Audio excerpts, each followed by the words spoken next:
Types of business environment. कल हमने देखा था बिजनेस इन्वायरमेंट क्या है, उसके नेचर, स्कोप, ये देखा। नेचर एंड स्कोप तो वही होता है, नेचर एंड इम्पोर्टेंस देखी थी। आज हम देखेंगे टाइप्स ऑफ बिजनेस इन्वायरमेंट। कल हमने जो पढ़ा था उसमें आपने देखा वो दो शब्द आए थे, इंटरनल एंड एक्सटर्नल फैक्टर्स। वो भी आज इस वीडियो में आपको क्लियर हो जाएंगे। एंड अगर आपकी और भी कोई क्वेरीज हैं तो वो आप मुझसे पूछ सकते हैं। बाकी ये जो कोर्स है वो राजा महेंद्र प्रताप सिंह यूनिवर्सिटी की तरफ से दिया हुआ है, उसका सारा टॉपिक है, उसका सिलेबस है। आप चाहे तो बीबीए में है, एमबीए में है, बीकॉम में है, एमकॉम में है, आप ये वीडियो देख सकते हैं। आपके किसी ना किसी सेमेस्टर में ये सब्जेक्ट होगा ही। तो बिना किसी देरी के शुरू करते हैं आज का ये वीडियो। तो types of business environment. Business environment, there are two types of business environment. Just a minute, क्या हो गया भाई? हाँ, there are two types of business environment, internal and external. यही तो हमने कल देखा था भाई। बट ये इंटरनल एंड एक्सटर्नल है कौन कौन से, अभी देखते हैं। Internal, the business environment refers to all factors including organization, inside organization। Organization के अंदर जो भी कुछ हो रहा है वो सब इंटरनल में आता है, जो कि हमारे इंटरनल में भी आएगा, लेकिन वो ऑपरेशंस को, स्ट्रेटेजीज को, इनको अफेक्ट करना चाहिए। तो इंटरनल में कौन कौन से आ जाते हैं, ये हम यूजुअली 5 एम की तरह कंसिडर करते हैं। जो भी है 5 एम्स है। 5 एम्स में मैन पावर यानी कि एम्प्लॉयज, मनी यानी फाइनेंस, मटेरियल जो भी हम मटेरियल यूज करते हैं, management, top to low management, and machinery. क्या भाई ये मशीन और मटेरियल अलग अलग है? Yes of course, it is different. क्या डिफरेंट है वही तो हम देखेंगे आज। चलिए तो आज शुरुआत करते हैं। Just a minute, yes, okay. So man power, what is man power? Man power simply बोलूँ तो एम्प्लॉयज जो होते हैं वही मैन पावर है। मैन पावर में क्या क्या आ जाता है? एम्प्लॉय की ट्रेनिंग आ जाती है, स्किल्ड टीम चाहिए हमें, मैनेजमेंट स्ट्रक्चर चाहिए, ये सभी हमारे मैन पावर में आ जाते हैं। क्या मैन पावर यही है? बस यही है भाई। जो भी मैन से रिलेटेड काम है वो सभी इसमें आ जाते हैं। ओके।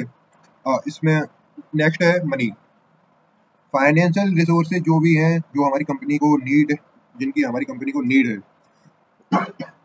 फिर चाहे वो बजटिंग हो, फाइनेंशियल प्लानिंग हो, अवेलेबल फंड हो, सब कुछ मनी में आ जाएगा। ये इंटरनल फैक्टर्स होते हैं भाई हमारे। हम इंटरनल फैक्टर्स पढ़ रहे हैं। इंटरनल फैक्टर्स में क्या क्या है? Man power, money. और ये मनी के अंदर की चीजें हैं। आगे देखें तो मटेरियल। भाई मटेरियल में क्या क्या आ जाता है? अरे भाई, रॉ मटेरियल सबसे पहला दिमाग, आपके दिमाग में तो यही आया था। इसके अलावा क्या क्या है? प्रोडक्शन है, सप्लायर है, फॉल मटेरियल, ये सब भी आ जाते हैं, क्वालिटी है। Stage, next stage, management. Management क्या होता है भाई? मैनेजमेंट क्या है? जो भी हमारे मैनेजर करते हैं, जो भी हमारा टीम लीडर करता है, जो भी हमारे बॉस करते हैं, वो सब मैनेजमेंट का काम होता है। मैनेजमेंट में हमें टाइम लिमिट, टाइम से लिमिट, और मतलब time limitations of resources, efficiency management, ये सब कुछ देखना होता है भाई। प्रोडक्शन डिलीवरी, प्रोडक्ट टाइम से बन रहा है या नहीं बन रहा है, production process, delivery and responsing time, ये सभी हमारा मैनेजमेंट में आता है। बट अभी हमने एक सवाल किया था ना सर, क्या यही के money, I mean material and machinery, क्या ये अलग अलग होती हैं? क्या मशीनरी मटेरियल में नहीं आएगी?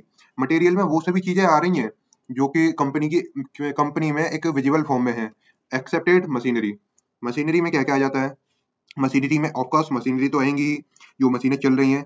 उसके बाद आ जाता है इक्विपमेंट्स, टेक्नोलॉजी, कंप्यूटर सिस्टम, मतलब जो भी मशीनरी से रिलेटेड है। टेक्नोलॉजी भाई विजिबल चीज नहीं है, लेकिन ये मशीनरी में आ रही है। टेक्नोलॉजी क्या आप देख सकते हैं? आप ये देख सकते हैं कि हाँ ये अपग्रेडेशन हुआ है, बट क्या ये टेक्नोलॉजी आपको आंखों से दिख रही है?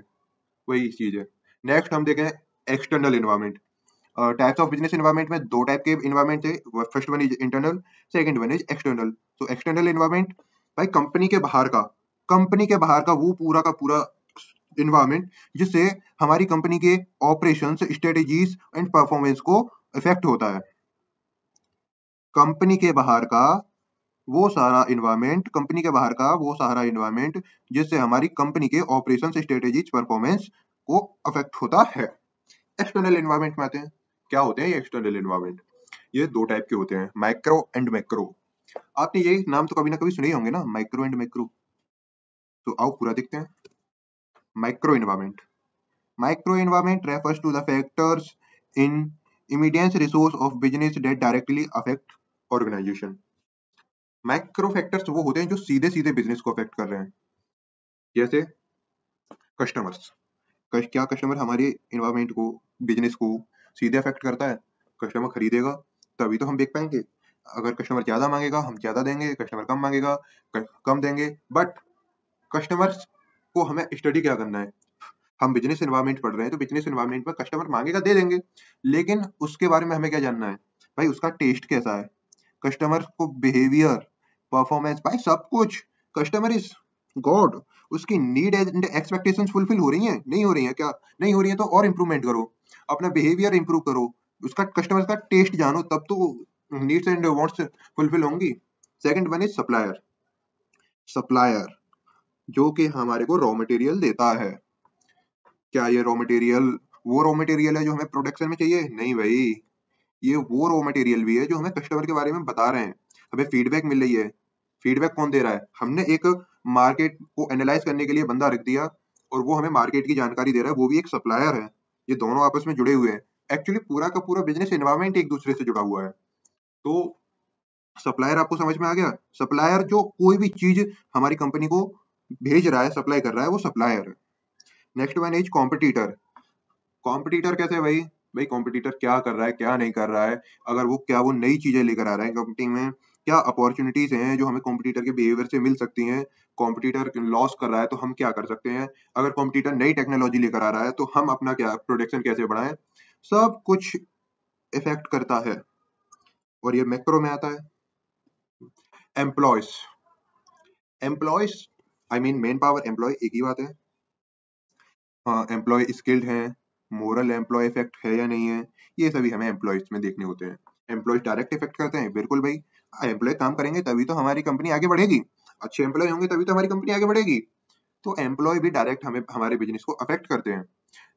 Next is macro environment. माइक एक बात याद रखना, ये जो माइक्रो एंड मैक्रो है ना, ये इसी के पार्ट है। किसके? एक्सटर्नल एनवायरमेंट के। दिख नहीं रहा क्या? एक्सटर्नल एनवायरमेंट के पार्ट है। ओके, एक्सटर्नल एनवायरमेंट मतलब ये दोनों एक्सटर्नल में आ रहे हैं, तो इन दोनों में डिफरेंट क्या है? ये जो है डायरेक्ट इफेक्ट कर रहा है, ये micro environment, and macro environment ये इनडायरेक्ट इफेक्ट कर रहा है। भाई इनडायरेक्ट भी इफेक्ट कर सकता है, बिल्कुल कर सकता है। कैसे कर रहा है भाई, आगे दिखाते हैं।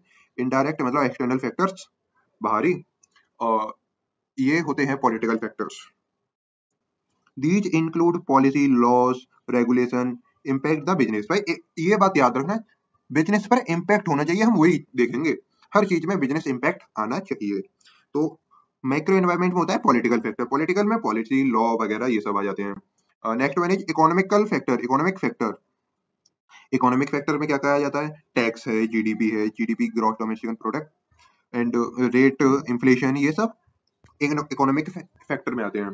किसी कंपनी का टैक्स ज्यादा है तो हमें टैक्स ज्यादा देना होगा, ये इनडायरेक्टली हमारे बिजनेस को अफेक्ट कर रहा है। किसी देश की जीडीपी ज्यादा है तो कस्टमर हमारा प्रोडक्ट ज्यादा खरीदेगा। तो ये पहले इकोनॉमिकल फैक्टर पहले कस्टमर फैक्टर के पास जा रहा है, उसके बाद हमारे पास आ रहा है, तो ये घूम के आ रहा है। लेकिन ये है हमारी बिजनेस में, इसका इम्पैक्ट पड़ रहा है। इन्फ्लेशन ज्यादा है भाई, हद से ज्यादा इन्फ्लेशन है, तो हमारा प्रोडक्ट कम बिक रहा है। तो ये क्या हमारे बिजनेस को इफेक्ट कर रहा है? बिल्कुल कर रहा है। तो ये इकोनॉमिकल फैक्टर। बाकी social factor, social habits, lifestyle और बाकी सब ये सब चीजें हैं। हम आईफोन क्यों बिक रहा है भाई? क्योंकि वो ब्रांड है। ब्रांड क्यों है? क्योंकि लोग उसे लाइफस्टाइल से जोड़कर देख रहे हैं।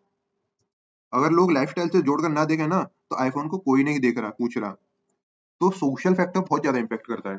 टेक्नोलॉजिकल फैक्टर, भाई टेक्नोलॉजी तो आज के टाइम हर जगह यूज हो ही रही है। अगर हमें नया प्रोडक्ट बनाना है, टेक्नोलॉजी चाहिए। अच्छी सर्विस देनी है, टेक्नोलॉजी चाहिए। कॉम्पिटिटर से एडवांटेज चाहिए, टेक्नोलॉजी चाहिए। Last but not the least, legal factor. Law जो होता है वो इसमें इफेक्ट करता है।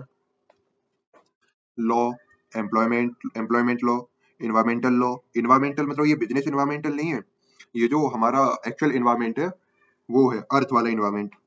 भाई वो भी इसमें इंक्लूड होता है कंपनी में। तो वो वाला लॉ, ये सब हमारी कंपनी को अफेक्ट करते हैं। तो आज के लिए बस इतना ही। आगे नेक्स्ट वीडियो में हम इसका और भी दिलचस्प चीजें सीखेंगे। बाकी राजा महेंद्र प्रताप सिंह यूनिवर्सिटी का फुल सिलेबस कवर करने के लिए आप हमें आगे भी फॉलो करते रहें।